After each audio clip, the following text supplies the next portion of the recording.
One of the best things about being an IELTS speaking examiner is that every single test is a fresh start, a chance to meet someone new, have an interesting conversation, and see what they can do. So, believe it or not, when you walk into that speaking room or sit in front of your camera, your IELTS examiner is already happy to meet you. But sometimes things fall apart not because you're bad at English, but because of all the small and common mistakes they see all the time. Things that could be easily fixed if you knew what they were. It is heartbreaking because the examiners want you to score well. And that's exactly what we are going to cover in this video. The top 10 tips your IELTS speaking examiners wish you knew before you took the test.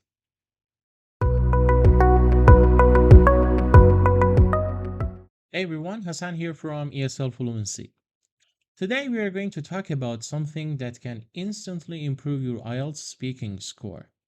The things that your examiner wishes you knew but can't tell you in the room. These are real practical insights that most students do not hear, but once you do, the test starts making sense to you. So let's get started. Let me start with something surprising. Within the first few minutes of the test, the examiners already have a very accurate picture of your band score within half a band. And no, this doesn't mean that your score is fixed. You still can go up and down, but they can see your starting level through these. How naturally you answer those first questions, how you link your ideas, whether your grammar collapses immediately, whether your vocabulary is natural or memorized, your fluency rhythm, and of course your pronunciation. Here is a quick example of band 5 and 7 test takers. Band 5. Um, I don't read very regular. Sometimes I read not too much. Maybe one time in 2 weeks.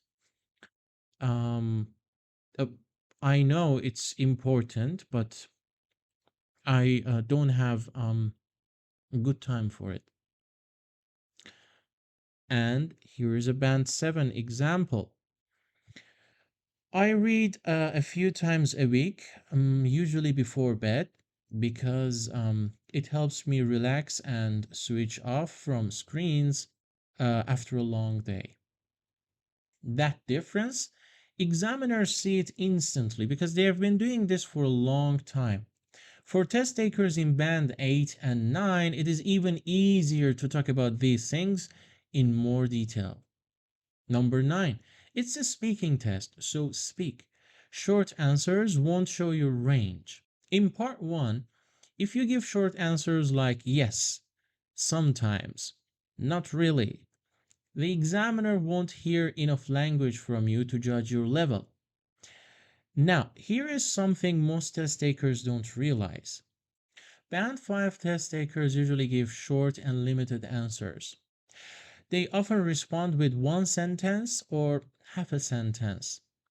They don't develop their ideas, they hesitate and rely on basic vocabulary.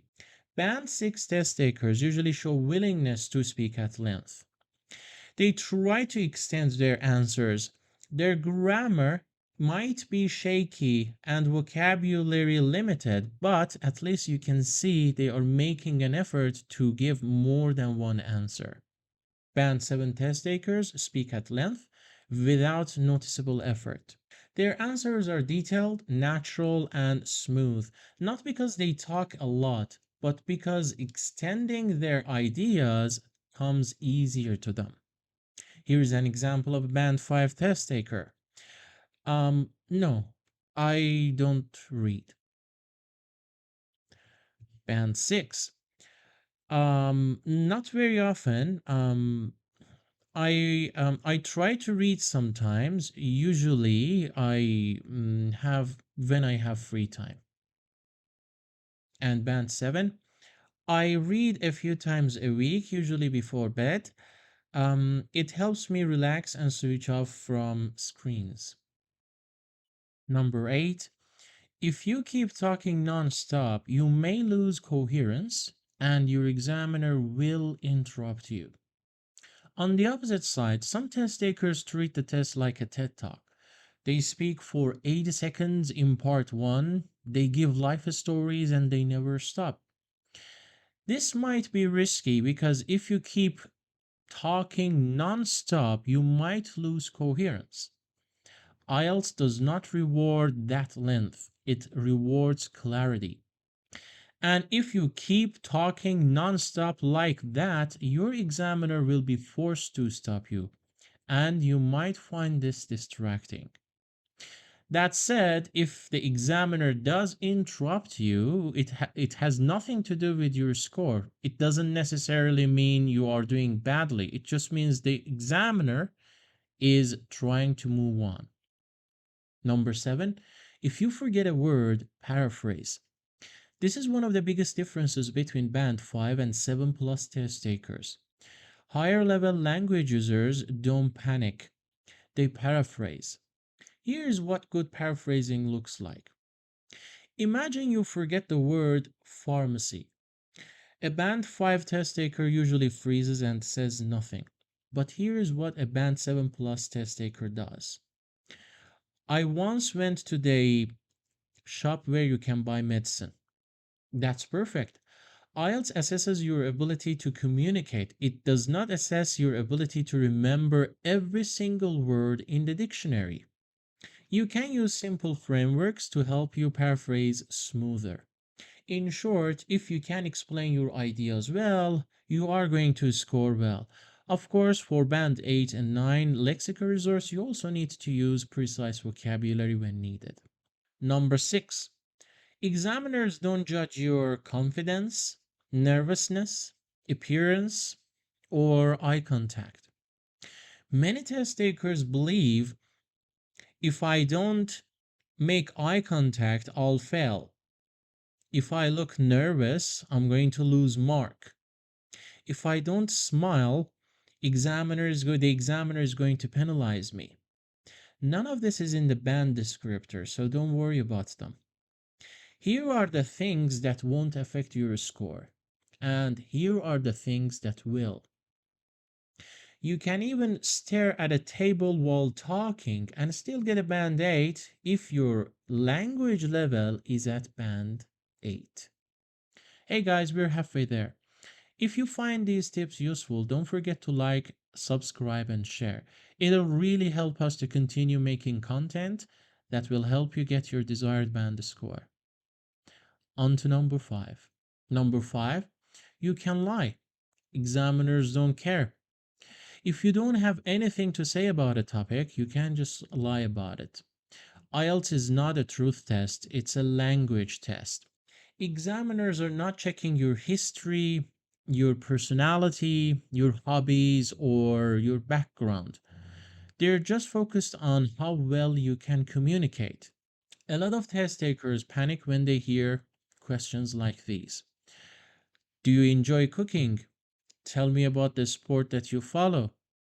And inside, the test taker is thinking, I have nothing to say about this topic. So they either freeze or give tiny answer, which pushes them down to band 5 territory. Here is the truth. If the real answer doesn't give you much to talk about, you can pick an answer that lets you speak. For example, about cooking. If you enjoy pasta, you can just talk about making pasta for a few seconds. Or if you are not into sports but you have basic information about football, you can talk a little bit about football as an example. Just keep it simple and believable. Now you might ask, what if I told the truth? Well, this is perfectly fine too, as long as you extend your answer. For example, if the examiner asks you about classical music, you could just say, um, I don't know much about classical music, but I sometimes listen to it because it helps me focus. This is perfectly fine too. You acknowledge your limitations and extend on it. But you can't do this in part two. IELTS speaking part two is the one part of the test that you cannot say, I don't know, because it'll hurt your score. This is the one part of the test that you have to extend and talk about the topic, even if you have to invent the details. Which brings us to this question. In IELTS Speaking Part 2, can I invent this story? Yes, absolutely. You can invent anything in any part of the test, especially Part 2. For example, if the examiner asks you about a recent gift that you just received and nothing comes to your mind, you can just talk about a book, a toy, a plant, or anything that comes to your mind. They don't really care about the truth behind your words. They only care about the logic and the language that you use. In fact, the test takers who invent stories usually perform better because they always go for the topics that they are comfortable with. Number 4, test takers who don't take notes in speaking part 2 usually run out of things to say really soon. In this part, you'll have 1 minute to take notes on a piece of paper, and then you'll have 1 to 2 minutes to talk about your story based on the notes. Those who don't use this time usually run out of things after about 45 seconds. Remember to organize your notes, add details, stay fluent, avoid freezing. Your notes don't have to be beautiful because the examiner is going to destroy them after the test anyway.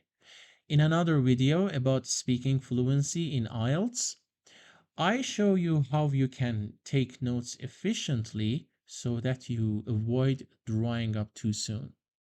Number 3, don't be distracted by your IELTS examiner's face. Serious, bored, deadpan, it means nothing. Examiners are human after all, so they might show some sort of emotion. For example, a little smile, sometimes nodding. That's all normal.